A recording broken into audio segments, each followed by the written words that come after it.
दोस्तों नमस्कार, कैसे हैं आप सभी लोग। राजस्थान के श्री राजपूत करणी सेना के प्रमुख सुखदेव सिंह गोगामेड़ी के हत्यारों में से एक हत्यारे को लेकर एक बहुत बड़ी खबर है जो आपको जरूर देखना और सुनना चाहिए।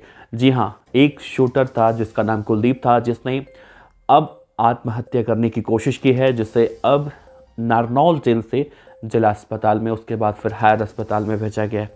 तो आखिर कुलदीप कौन है और सुखदेव सिंह गोगामेड़ी की हत्या में इसने क्या रोल अदा किया था, बताएंगे आपको एक एक बातें विस्तार से। और अब आगे की पूरी कहानी क्या इस पूरे मामले में निकल कर आने वाली है, तो इस वीडियो के अंत तक बने रहेगा। एक बार फिर से आपको नमस्कार करते हैं। मेरा नाम है देवनाथ पांडे और आप देख रहे हैं रोजाना की तरह BDF न्यूज। दोस्तों सबसे पहले आप एक तस्वीर देखिए। ये वो तस्वीर है जब सोशल मीडिया पर एक पोस्ट डाली गई थी सुखदेव सिंह गोगामेड़ी की हत्या के बाद गैंगस्टर रोहित गोदारा की तरफ से, और उसमें यह लिखा गया था कि सुखदेव सिंह गोगामेड़ी की हत्या गैंगस्टर रोहित गोदारा ने की है। खैर, उसके बाद जब पुलिस ने इस सोशल मीडिया पोस्ट डालने वाले को गिरफ्तार किया, हालांकि वो पोस्ट तो बाद में डिलीट कर दिया गया था, लेकिन जब वो बंदा पकड़ा गया उसका नाम कुलदीप बताया गया था। और यही वो कुलदीप है जिसने सुखदेव सिंह गोगामेड़ी की हत्या के बाद गैंगस्टर रोहित गोदारा की तरफ से सोशल मीडिया पर पोस्ट किया था।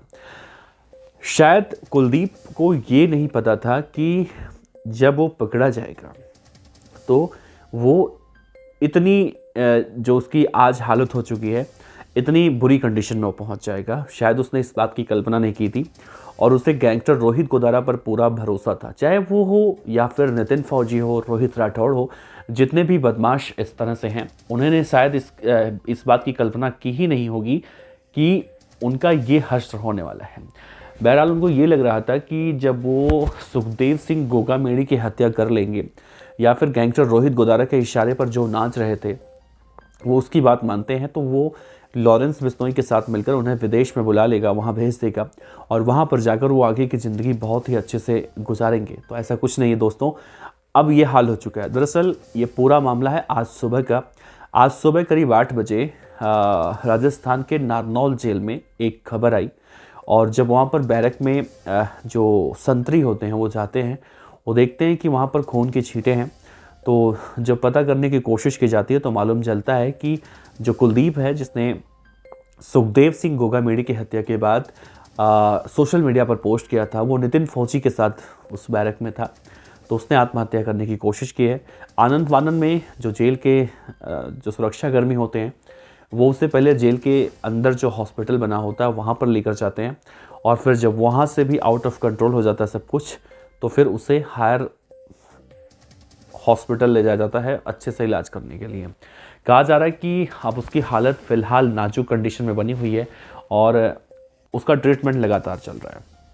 तो ये बातें निकल कर सामने आई। उसके बाद नितिन फौजी को लेकर भी यही कुछ कहा जा रहा है कि वो भी अब डरा हुआ है। जो नितिन फौजी कभी विदेश जाने के लिए अपनी पत्नी के साथ, जो उसके साथ यहाँ जो भी प्रॉब्लम थी, इस सब प्रॉब्लम का निपटारा करने के लिए जो उसने इतना बड़ा जघन्य हत्याकांड किया है, वो भी अब मरना चाहता है। तो सुखदेव सिंह गोगामेड़ी के हत्यारे अपने आप को अब मौत के हवाले खुद करना चाहते हैं। तो दोस्तों आप इसे क्या कहेंगे? इसे आप एक डर कहेंगे, या फिर वो अपनी ज़िंदगी की जंग जो होती है वो हार चुके हैं, या फिर उन्हें अब ये लगता है कि अगर वो जेल के अंदर रहें तो ज़िंदगी भर जेल में सड़ेंगे, और जेल से बाहर निकलते हैं तो या तो पुलिस उन्हें मार देगी, या फिर उनके जो विरोधी हैं यानी कि राजपूत समाज के लोग हैं, जो कहीं ना कहीं इस पूरे वारदात के बदले की बात भी कहीं ना कहीं देखी जाती है, तो हो सकता है कि उसे इस बात का डर हो कि आने वाले समय में उनके साथ बहुत कुछ बुरा होने वाला है। तो ये कहीं ना कहीं पछताने के बजाय वो अपना जो जीवन लीला होता है वो समाप्त करने की कोशिश कर रहा हो, इस बात की संभावना हो। वैसे सुखदेव सिंह गोगामेड़ी की हत्या को देखा जाए तो आज 10वां दिन है। 10 दिन के अंदर ही सभी आरोपी पकड़े जा चुके हैं, और पुलिस ने भी जिस तरह से ये बातें कही हैं कि जितने भी शूटर आरोपी इस हत्याकांड से जुड़े हुए हैं, चाहे जो कोई हो, वो अब बचने वाले नहीं हैं। इस पूरे मामले में जो पूजा सैनी है, उसके घर से कहा जा रहा है कि AK-47 जैसी खतरनाक राइफल मिली है।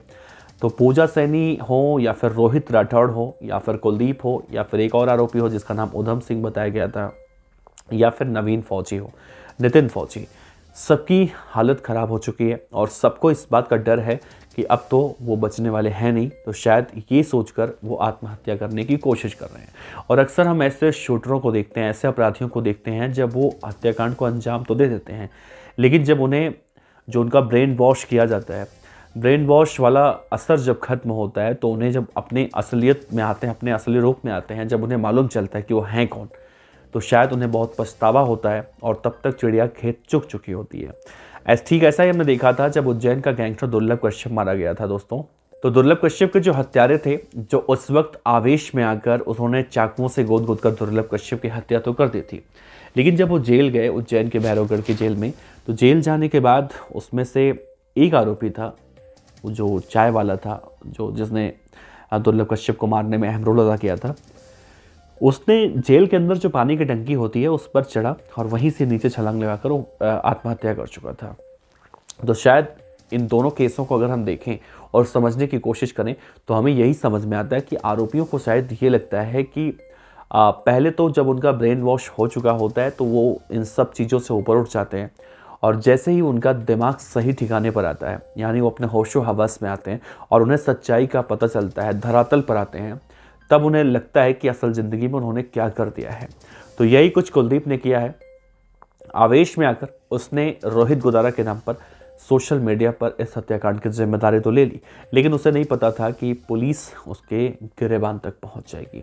फिलहाल आपका इस पूरे मामले में क्या कुछ कहना है? क्या सुखदेव सिंह गोगामेड़ी के जो हत्यारे हैं वो आत्महत्या करने की कोशिश कर रहे हैं? क्या वो सही कर रहे हैं, या फिर कानून उन्हें बहुत जल्दी सज़ा देने वाला है, और ऐसा सज़ा तो शायद उन्होंने सोचा ना हो? तो रोहित गोदारा के या फिर जिन गैंगस्टरों के बहकावे में आकर जो लोग सोशल मीडिया के माध्यम से ऐसे गैंग से जुड़ रहे हैं, भाई उनसे मेरी एक विनम्र अपील है, विनम्र निवेदन है कि कम से कम इन लोगों को देखकर वो कुछ सीख लें, इनसे गलत सीख ना लें, बल्कि इनकी हालत को देखकर, आज जो इनकी हालत है वो देखकर कम से कम आगे अगर वो कुछ ऐसा करने की सोच रहे हैं तो ऐसा ना करें। वैसे आपका इस खबर पर क्या कहना है ज़रूर बताइएगा। आपका बहुत बहुत शुक्रिया। नमस्कार, जय।